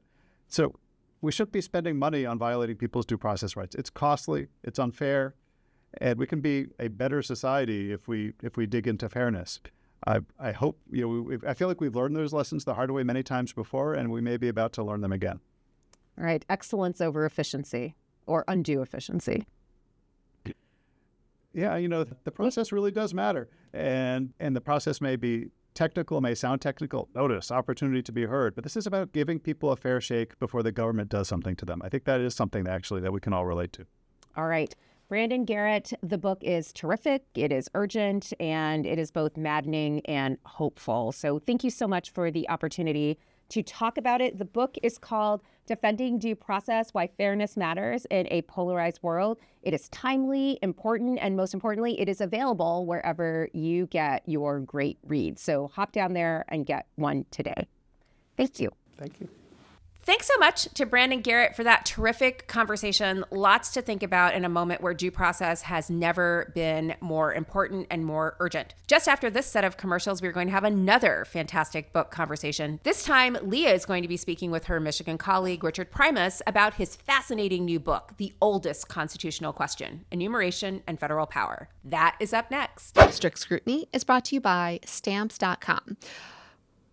Life admin. It is the worst. All of those tedious tasks that add up and are just no fun, leaving you with less time and less energy to focus on what you love and do best. Well, Stamps.com gives you the chance to focus your time on what you do best and what you want to do, because you can print stamps, shipping labels, or certified mail forms in seconds and schedule free package pickups all from one place, and all for up to 89% off USPS, UPS, and other carriers. Stamps.com provides flexibility as your all-in-one mailing and shipping solution.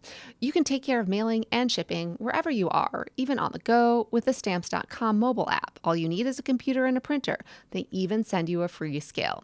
You can easily schedule package pickups through your Stamps.com dashboard, and you can automatically see your cheapest and fastest shipping options from different carriers.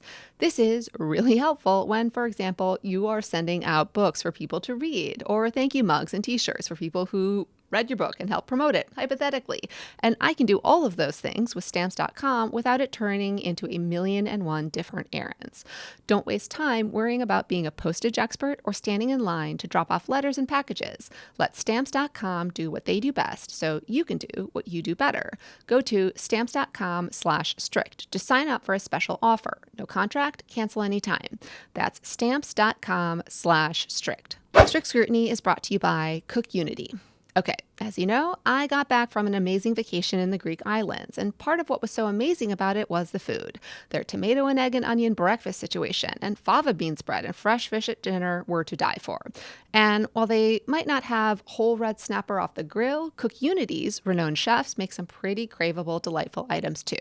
Cook Unity was made for adventurous eaters with countless global cuisines from more than 160 award-winning chefs. Explore an ever-expanding menu of small batch meals, all tailored to your lifestyle, dietary needs, and cravings. Get ready to eat meals delivered directly to your door by going to cookunity.com/strictfree or enter code STRICTFREE before checkout for free premium meals for life. I'm a foodie, so I'm going to get specific about some of the delightful meals. So I am a fan of the Asian garlic noodles. They've got buttery shrimp and crab. It's like one of my favorite dishes I used to get when I was in Miami. And one of the best things about Cook Unity is there's so much variety. You can have a different kind of meal that reflects a different cooking perspective every night. So after Asian garlic noodles, you could have roasted vegetable and cheese tart. A single home chef can't do all of that. Cook Unity's roster of all-star chefs includes Food Network alums, James Beard Award winners, and acclaimed restaurateurs. I mean, Rick Bayless is one of the Cook Unity chefs. His restaurant at the Chicago airport is literally one of the best restaurants, period. And you can have meals made by Rick Bayless delivered to your door. Cook Unity balances bold flavors and nutrition in their handcrafted meals, which are freshly prepared, delivered to your door, and never frozen. With more than 300 weekly menu options, Cook Unity's customizable platform makes it simple to get connected with your cravings. You can personalize your menu by navigating the easy-to-use platform, and you can filter by chef, protein, cuisine, or dietary need to find meals that satisfy your cravings and stick to your health goals. Cooking quality meals takes time, but it doesn't have to be your time. No cleanup or meal planning. Meals are delivered fully cooked. You can heat in as little as 5 minutes in the oven or microwave, and you can enjoy high-quality culinary masterpieces for a fraction of restaurant or takeout prices. Subscriptions start as low as $11 a meal. Skip deliveries, pause, or cancel anytime. Get what you're craving. Try the freshest, best tasting meal delivery made by your favorite celebrity chefs. Go to cookunity.com/strictfree or enter code STRICTFREE before checkout for free premium meals for life. That's free premium meals for life by using code STRICTFREE or going to cookunity.com/strictfree. Terms and conditions apply. Go to cookunity.com for details. For this segment, I am delighted to be joined by my colleague Richard Primus, the Theodore J. St. Antoine Collegiate Professor of Law at the University of Michigan Law School. We're going to be talking about his new book, The Oldest Constitutional Question. Welcome to Strict Scrutiny, Richard. Leah, I'm delighted to be here. Thanks for having me. Of course. So I didn't want to spoil the surprise by revealing what the oldest constitutional question is by summarizing the book. So could you tell us what is the oldest constitutional question that your book is about? Sure. So the oldest constitutional question is how to divide power between the national government and the states. The traditional answer is that it's a matter of the enumerated powers of Congress, right? The Constitution enumerates a bunch of congressional powers. And the orthodox view is that Congress can exercise only those powers. Everything else is left for the states. So by enumerated, just for our listeners who might not have gone to law school, you're referring to mostly Article 1, Section 8, which is Article 1, the section of the Constitution that deals with Congress. Article 1, Section 8 says Congress shall have the power to, and then lists out a bunch of powers, just to kind of frame that. Yeah, Article 1, Section 8 has 18 clauses. All the clauses list congressional powers. Strictly speaking, the Constitution doesn't enumerate the powers. Strictly speaking, that would mean the powers are numbered. They're not actually numbered. We use it metaphorically to mean something like listed in the text. The big bulk of them is in Article 1, Section 8, and then there are a bunch of them scattered elsewhere through the document. Yes. Okay. So the full title of the book is The Oldest Constitutional Question, Enumeration and Federal Power. I didn't read it to give it away, but this issue, what enumeration means, the scope of Congress's powers, the balance of power between the national government and the states has come up in several significant cases, some quite recent. And one of those cases is kind of my origin story in some respects. So, Richard, could you tell us, when did this idea about what it means for the federal government to be a government of enumerated powers come up? And maybe we can start with United States versus Lopez and the issue there.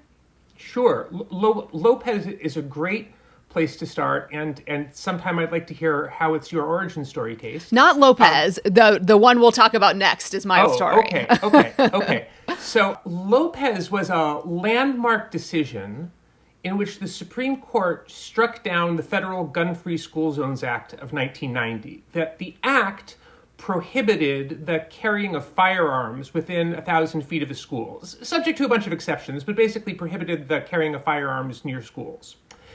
And the government defended Congress's authority to enact the law by saying that it was part of Congress's enumerated power to regulate commerce. The third clause of Article 1, Section 8 says that Congress has the power to regulate commerce among the several states. And for more than 50 years, there had been a broad understanding of the commerce power under which anything that in the aggregate affected interstate commerce could be regulated by Congress. So really that means at the very least any purchase and sale of goods, because even though my sale of a tomato to you doesn't affect the market for tomatoes, if you multiply it by everyone else in the country who's selling tomatoes to everyone else in the country, you've affected the market interstate. And the government said, in this case, that violence in schools, considered in the aggregate, affected commerce. And as an empirical matter, that's obviously true, right? It forces schools to spend money on security, and that affects the market for security personnel and equipment. It affected insurance rates, which is also an interstate market, and so on and so on. But the court majority was skeptical. And I guess, why are they skeptical, or what was the anxiety? The anxiety is everyone knows, right? This is Con Law 101, that the enumerated powers are supposed to be limiting. That the point of having the powers written out in the Constitution's text is to limit what Congress can do and leave a bunch of other stuff for the states. And the worry was, if the commerce power is really broad enough to cover things because they are reachable, if in the aggregate they affect interstate commerce, then pretty much everything people do would be affected by interstate commerce and would be within the reach of the Commerce Clause. Now, that still wouldn't mean that Congress can do anything. Congress can't establish religions, but it would mean that unless there's some affirmative prohibition, Congress could reach pretty much everything with its enumerated powers, and that can't be right. Right. So you can hear that particular anxiety and this intuition that, of course, it has to be that enumeration and the scope of those enumerated powers can't allow Congress to do everything in these questions from Justice O'Connor as well as Chief Justice Rehnquist. If this is covered, what's left of enumerated powers? What is there that Congress could not do under this rubric, if you are correct? Well, what would be, if this case is, if Congress can reach under the interstate commerce power, what would be an example of a case which it couldn't reach? Well, Your Honor, I'm not prepared to speculate generally. Okay, so as I previewed, the case I was referencing as part of my origin story, National Federation of Independent Business versus Sebelius, the constitutional challenge to the Affordable Care Act. So I have talked some about how my time at the Supreme Court spawned this podcast. I clerked both at the Supreme Court and at the U.S. Court of Appeals during years when those courts heard these challenges. So, Richard, how did this enumeration anxiety come up in NFIB? So in NFIB, the question was whether there would be anything that Congress couldn't reach with its enumerated powers if those powers were sufficient to authorize the individual mandate of the Affordable Care Act. The individual mandate required people to carry health insurance, and the critics of the law said, wait a minute, these people aren't engaged in commerce at all. You're saying that this law is valid because it's a regulation of the market for healthcare, and we understand that healthcare is commerce.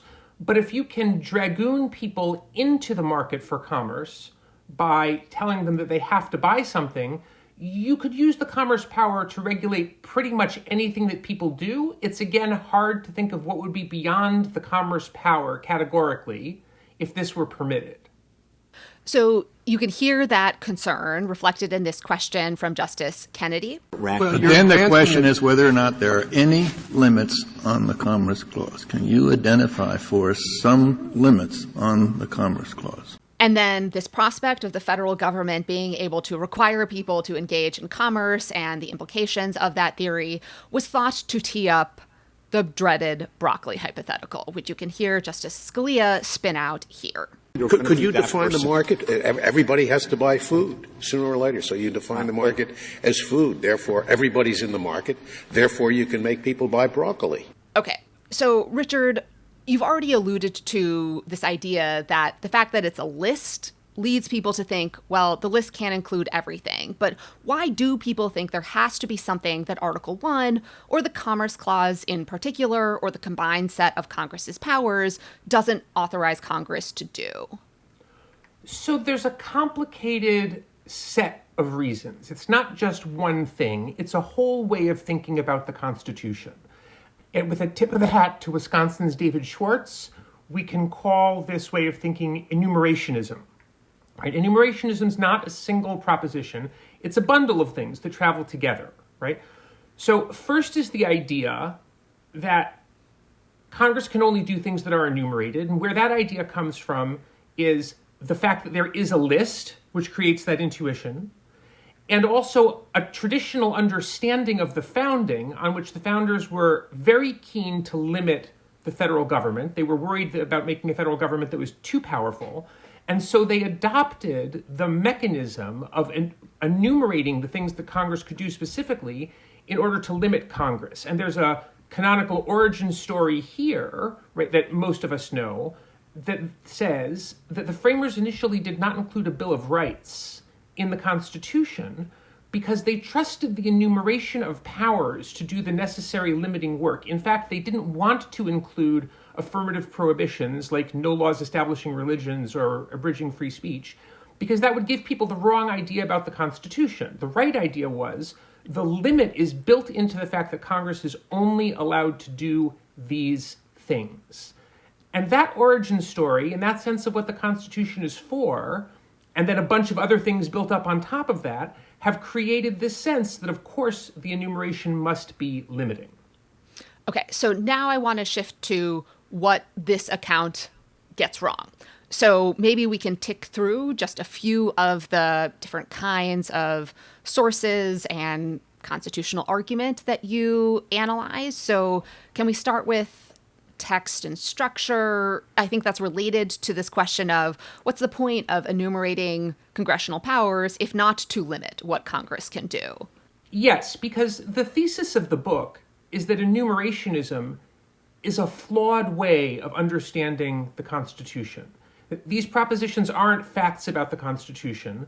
They're the way the Constitution might look if you looked at it through a particular lens, and it's a distorting lens, right?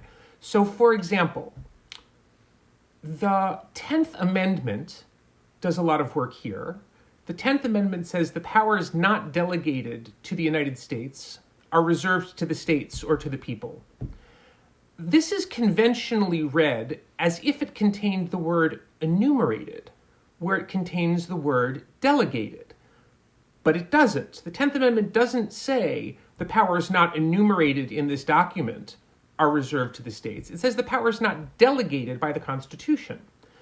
Powers can be delegated expressly or implicitly, and this language doesn't decide between those two things. In fact, the Congress that proposed the 10th Amendment beat back two separate attempts to include the word expressly before delegated.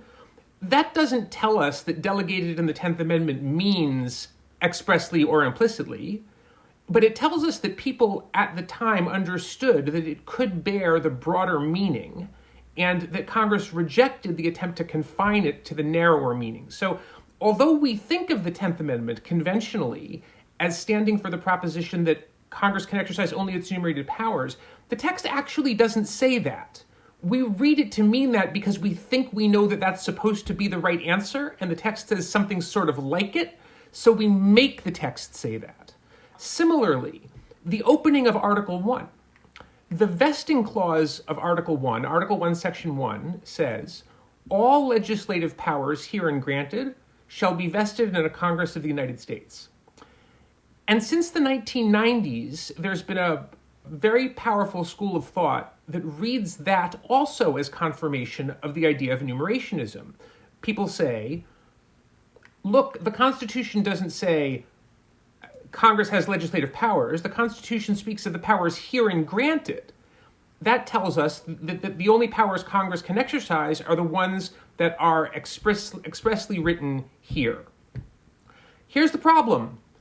That reads the text as if it said only the powers herein granted are vested in the United States, and it doesn't say that. It says all legislative powers herein granted are vested in the United States, which might mean these and also others. But we have learned conventionally to ignore that possibility because we think the answer is supposed to be that Congress can exercise only its enumerated powers.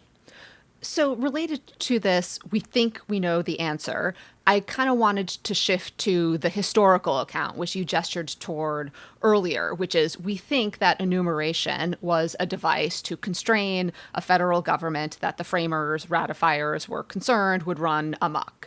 So I appreciated in your discussion of the text and structure, you weren't saying that the 10th Amendment or the vesting clause necessarily means Congress could conceivably exercise, any power that isn't explicitly prohibited, and your approach to the history is similar. But could you tell us a little bit about why the conventional historical account, which is enumeration is a device to limit powers, and that kind of bolsters this interpretation of the text, is incomplete, at least? Yes, because the history is profoundly ambiguous, right? Let's start with something that's not ambiguous. The Bill of Rights story. That's a fable. It never happened. Here's what I mean. During the ratification debates, prominent Federalists, including Hamilton in Federalist 84, argued that the reason the Constitution didn't have a Bill of Rights was that it was built to use the enumeration as the constraining mechanism. Mm-hmm. Constitutional culture takes that as a sincere explanation. But contemporaries did not. There's very little evidence that anyone at the time was persuaded that that was really the reason why there was no Bill of Rights. In fact, anti-federalists started baiting Federalists during the ratification debates to try to get them to repeat this argument because it was so transparently a lousy argument that they thought the more they could get the Federalists to make this argument, the more people would think that they shouldn't trust the Federalists.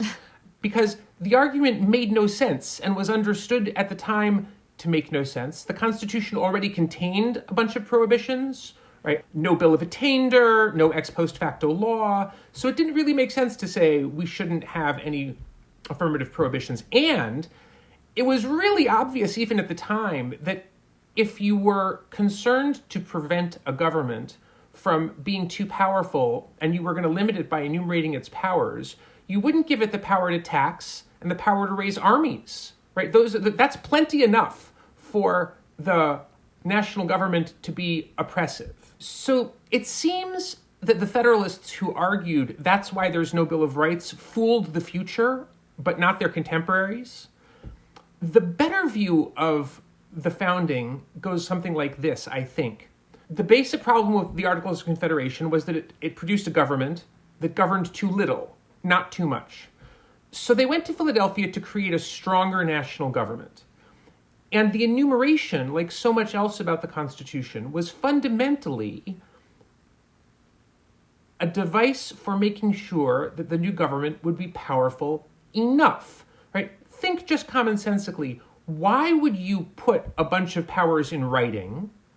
It's not implicitly to rule out things that are not on the list. It's to make sure that the things that are on the list are ruled in, right? Get your authority in writing. Understood that way, the enumerated powers might be the floor and not the ceiling of what Congress can do. And there were a lot of people at the Philadelphia Convention and in the ratification debates who thought of the enumeration that way. Not everyone. There was disagreement among the founding generation about how powerful the federal government should be. And the framers wrote a constitution that neither said, and by the way, this is the floor, nor, and by the way, these powers are all there are. But it's quite clear that the major project was empowerment, that it makes sense to enumerate a list of essential powers if the goal is to create a more powerful federal government, and that there were important architects of the Constitution who understood those powers as a floor and not a ceiling. So another line that people often point to that relates to this enumerationism is the famous words of Chief Justice Marshall: enumeration presupposes something unenumerated. And people like to invoke that as a basis that Congress doesn't, under its enumerated/delegated powers or the commerce power, have the ability to regulate everything. So what have we gotten wrong about that line? So much. So John Marshall did say this, right, in the great case of Gibbons versus Ogden, the steamboat case. He wrote, "The enumeration presupposes something not enumerated." The first problem is he wasn't talking about the enumeration of federal powers. He was talking about the enumeration within one clause of Article 1, Section 8, within the Commerce Clause, actually, which enumerates three kinds of commerce: commerce among the states, commerce with foreign nations, commerce with the Indian tribes. And he was arguing this enumeration implies that there is also some other kind of commerce other than these three. And he made an argument about that. Now, you might think, okay, fine, Richard, but that's a trivial distinction, right? He's still arguing that enumerations presuppose things not enumerated. His argument would work just as well if you applied it to the set of congressional powers as a whole. But that's not true, right? We all know some enumerations presuppose things not enumerated, and some do not, right? There's no iron law here. I'm a big fan of the Arnold Lobel children's stories about Frog and Toad. There's one called A List, on which Toad writes a list of the things that he's going to do today, and then faces all kinds of problems because he didn't write down things like go to sleep at the end, right? A list of things that you're going to do today might not contain everything that you're going to do today. You might write a grocery list and get to the grocery store and buy something else that you didn't put on the list. Whether any particular list is meant to be exclusive depends on facts about that list, and not simply is something that follows from the fact that there is a list. Okay. So, having marshaled at least some of the case against enumerationism, I have to ask, do you think you can convince the Supreme Court, or you would convince the court if enough people sent them this book? Not a chance. Not a chance. No. Enumerationism is a deeply entrenched element of faith in the way that the present generation of constitutional lawyers thinks about constitutional law. I learned it as a 1L, right? You learned it as a 1L. All the members of the current Supreme Court learned it as 1Ls. It's deeply embedded in our constitutional culture. And justices of the Supreme Court are, fully grown adults with fully formed worldviews. And I don't think that books like these by law professors change those worldviews all that much. I had really hoped Sam Alito would radically change his worldview when he read mine, but, I take the point. Well, your book is different from mine, Leah. You may have more success than I, but I am a little bit less ambitious, or, well, maybe not less deluded. Ambitious. Differently ambitious. I would say this. For the present generation, I would like to induce doubt. I would like, if I can't get people to give up enumerationism, I would at least like thoughtful people who learned enumeration and think it makes sense to confront something that makes them say, you know what?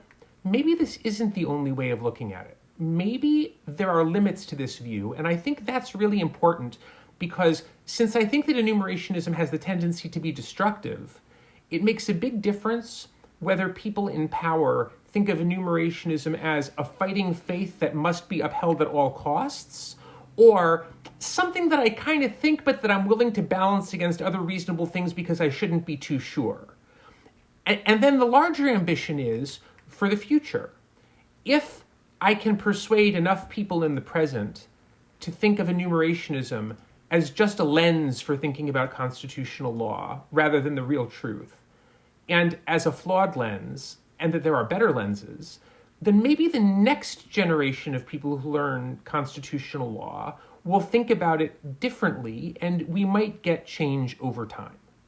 So can I ask you to elaborate on that last point just for a little bit as a final question? Because I think oftentimes when people learn more about what is happening at the Supreme Court, they become despondent and they think, what can I do? Because the justices aren't going to listen to what I say, even if I have very persuasive arguments. And so if it's not about convincing the Supreme Court, what does the process of affecting change, constitutional change, look like? Or how does it work?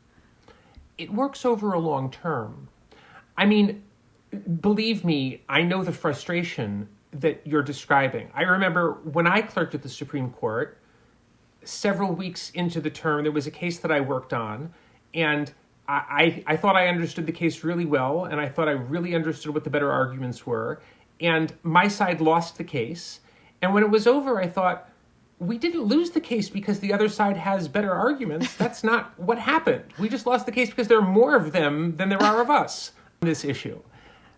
It's frustrating, right? But you need to come to terms with it because there's no system in which this you win all the podcast time. is my way of coming to terms with it. Yeah, right. and in the present environment where like people with views like your views and like my views lose an awful lot, it's especially frustrating. And in a large way, like there's a republic at stake here, right? The thing is, positive constitutional change happens over a long period of time. Like, imagine that we were constitutional lawyers not in 2025, but in 1925. And we thought, Jim Crow is a really big problem. There's formalized segregation throughout much of this country, and it's unjust, and it contravenes what we understand to be the best reading of what the Constitution already requires. Why can't we get the courts to see anything here?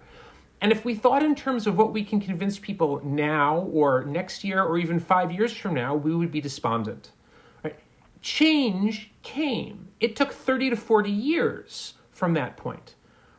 But part of the process of bringing about that change over a long period of time was that people kept making arguments. They kept showing the logic of a better way of thinking. They kept arguing about the weaknesses of an existing way of thinking. And you persuade some people, and you persuade some more people, and you persuade some more people, and you win some elections, and you appoint some judges, and you change the way lawyers are socialized.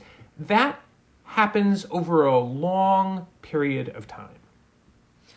So, Richard, that's probably all we have time for today. Thank you so much for joining us. Listeners, the full title of the book that you should, if not send to all of the Supreme Court justices, then send to all of the young lawyers who need to be socialized in this deeper understanding of federal power is The Oldest Constitutional Question, Enumeration and Federal Power. Again, Richard, thanks so much for joining.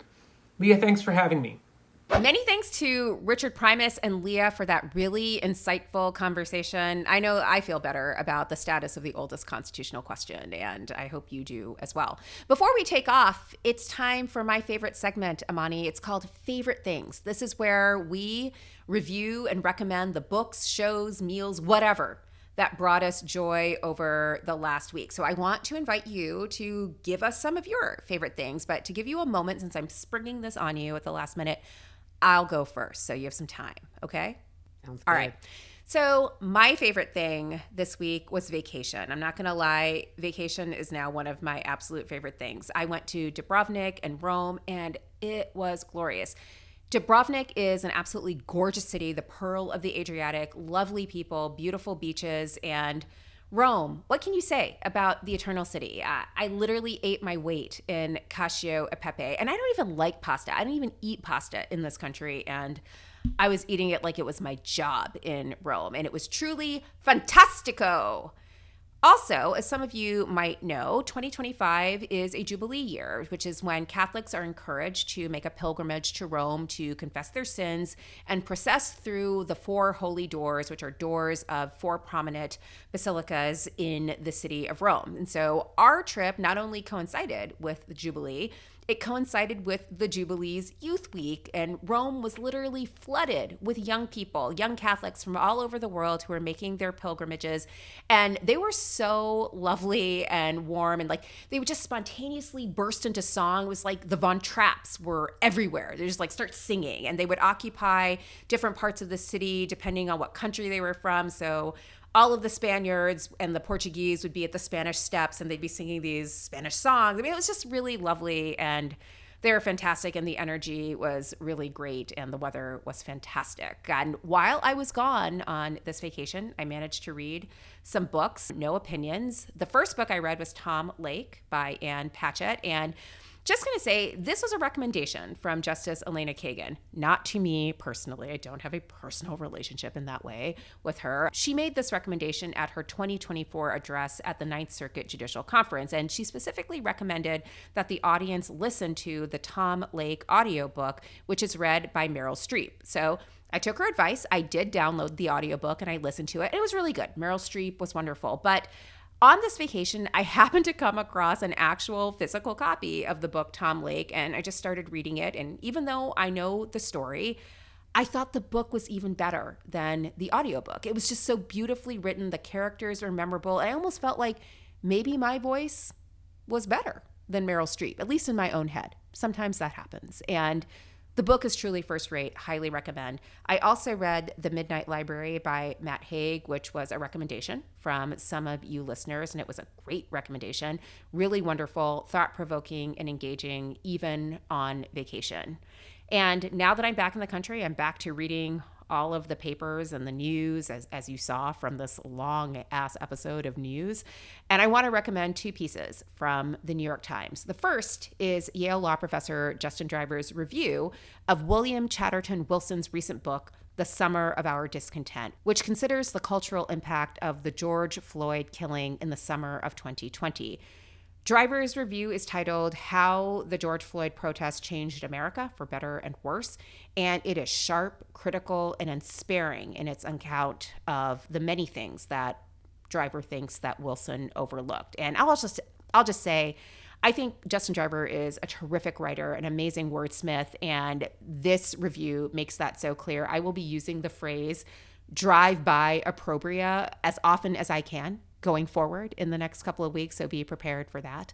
And the second piece I want to recommend is Jamelle Bouie's The Death of the Fourth American Republic, which focuses on the Voting Rights Act at 60 and its role in actually making America a democracy, as well as the role of President Trump and John Roberts in their mutual efforts to unmake the Voting Rights Act and its legacy. It is urgent, timely, and a must read. All right, that's a lot of stuff, but I was on vacation, so I did a lot of reading. It was great. I was going to say, your favorite things are just way more interesting than mine, because mine is like Palisade peaches. Oh, it's stone fruit season in Colorado I right love now. that. Okay, what are Palisade peaches? They're so good. They're just from this particular area in Colorado, and I'm telling you, and I apologize to any of your listeners who are from Atlanta, they are better than Georgia peaches. Stop. They are better than Georgia peaches. And you can just drive around. People are selling them on the side of the road. I was driving around with my parents in the Rockies, and I saw a stand, and I was like, U-turn. Everyone was like, ah! As I made this All right, so am I going to call U-turn. Jared Polis up and like, find me 11,000 Palisade peaches? Okay. Yeah. What makes them so are they just sweeter? They're really sweet. They're really juicy. Some of them are like this big. Oh. They're huge. Okay. They're like eat over the sink peaches, right? Are they You just, white have to flesh eat or it over yellow the sink. flesh? Yellow flesh. Interesting. And they make an amazing cobbler. I made the best cobbler. Oh, I do last love week. cobbler. Don't even understand. How do you take Yeah. the skins off? How do you take the skins off? You blanch them. Okay. Basically. Do you blanch them and just put them in an boil ice water. bath? Yeah. Okay. Blanch them, put them in an ice bath, peel the skins off, bing, bang, boom. It's so easy. Okay. I'm writing that down. Other things that another thing I've been doing, I don't know if you remember the show Revenge. Oh, from yes, with 15 Emily, years what's ago? her face? Emily Van Camp. Emily Van Yes. Camp. Yes. So my girlfriend has been watching it, and so she started me watching it. So now we're both watching it in different areas of the house. Oh, wait, Madeline She's Stowe, too, is in that. Madeline Stowe, yes, and Henry Czerny, who was in like the earlier Mission Impossible movies, who's really good as like just a nasty rich white guy. I just love treacherous rich white people television, right? Like rich white people in the Hamptons or wherever, just doing really dodgy shit. Like Right? you'll I love Sirens then, because that's the whole vibe. I'm writing that down. Sirens. Yeah, so I've been watching a lot of Revenge, and I'm a video gamer, so I've been playing a lot of What video video games This do you particular play? game called Death Stranding. It's a game by Hideo Kojima, and it's bizarre. Like, I can't even begin to explain it to you, but it does star Norman Reedus, who is The Daryl Walking Dixon Dead. in The Walking Dead. So he's the main character. He's also the father of in Helena Christensen's eldest child. Only child, maybe. Get out of town. I didn't know that. You're welcome. But there's one particular like cut scene where he has to like, after delivering all this stuff, he has to go and take a shower. And I never skip that cut scene. I'll tell you that right now. Norman Reedus in the shower? Yes, please. This is a PG show most of the time. This is a family establishment. Anyway, all you see is butt cheeks. It's no big deal. His peaches but were. yeah, Palisade, his peaches, Palisade exactly. peaches. His Palisade peaches. And aside from that, I just have to recommend, if like I know streaming services are a nightmare these days with like some of them capitulating to Trump and like others, you know, just having garbage shows. BritBox. I love BritBox. I love BritBox. BritBox. I love BritBox. I've been watching a lot of Poirot now. I've been watching all of the Agatha Christie Marple series. And then there's this really adorable series starring Stephen Moyer, who was in True Blood. You know, Suka is mine. That guy. Oh. I don't know if you ever watched True Blood. But anyway, he's married to Anna Paquin. Yeah, they met on the show. They met on the show, exactly. So he plays this really kind of nerdy art detective, like he's a cop in like the arts department of they don't have a department, the arts department of the police station. And so he goes and investigates all these art crimes. And it's a very different character than anything I've ever seen from him. And it's kind of adorable. It's called Art Detective, and it's new on BritBox. Oh, I love BritBox. Okay, these are all fantastic. It's such a delight to be here with you today. And like, I'm sorry we had so much news to run through. Like, it was like we just like it's okay. I love news. Well, it was a lot of it. But yeah, thank you for having me. It was so much fun. I've been an admirer of yours for over a decade now. So feeling is so mutual. I will say, when I was on Twitter, I loved your Twitter. Where can we find you these days on social media? I'm on Blue Sky. Okay. Exclusively on What's your Blue handle? Sky. Yeah, my handle is angrybblacklady.bsky.social. You just look me up, Imani Gandy or Angry Black Lady. Also, I have to say, since I have the opportunity, and I think some of your listeners might be interested, I am launching my own podcast next month. Okay, I'm listening. They're giving me my own podcast, Melissa. Okay. And guess what the name is? The name is called Bitch Listen, an Angry Black Lady Podcast. Isn't that the best name? It's an amazing name. It's an amazing name. And I have to give credit to my boss, Mallory, because she's a Black woman. And I can tell you that none of my other prior bosses would have let me name my podcast Bitch Listen.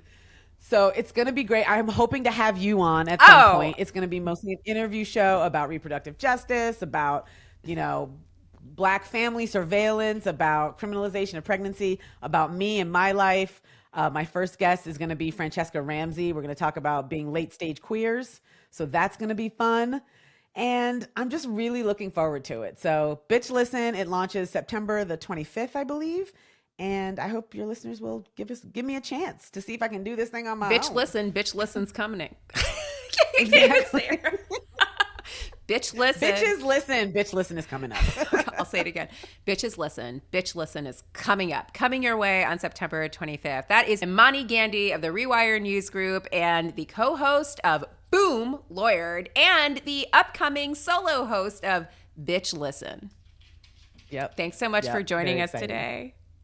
Thank you so much for having me. All right, before we actually factually go, I have a little housekeeping for all of you. First up, in case you missed it, listeners, Crooked Media just announced its first ever Crooked Con in Washington, D.C. That is the first annual, or in your case, once in a lifetime chance to join America's smartest organizers and least annoying politicians to strategize, debate, and commiserate about where we go from here, hopefully up. On Friday, November 7th, Crooked will be joined by some of the most influential names in politics for a full day of conversations, workshops, and live pods as we all figure out how to build the big pro-democracy movement we need to defeat rising authoritarianism before, or maybe after, it's already too late. If you like this podcast, and I know you do, you're definitely going to love Crooked Con. And while we can't say officially that we're going to be at Crooked Con, I would say that there is a very strong chance, wink, wink, that we will be at Crooked Con. So get those tickets while you can. Head to crookedcon.com for tickets, lineup announcements, and more. That's CROOKEDCON.com. And we have a discount code that you can use to buy your November 7th tickets early. The discount code is Freedom and Content, all one word, all caps, and the discounted tickets are limited, so move quickly. And if you are so excited about Crooked Con and you know you've got to get your Crooked Con fit together, guess what? I've got great news for you. The Crooked Store's big summer sale is here and everything is 20% off. So if you need a new friend of the pod tee or a No Law Just Vibes tee to show up at Crooked Con with your best glow up, just head on over there. Merch is a great way to support the pods you love and the network you love without having to buy a meme coin or a golden phone with our faces etched on it. And right now, everything is on sale. So shop 20% off everything at crooked.com/store.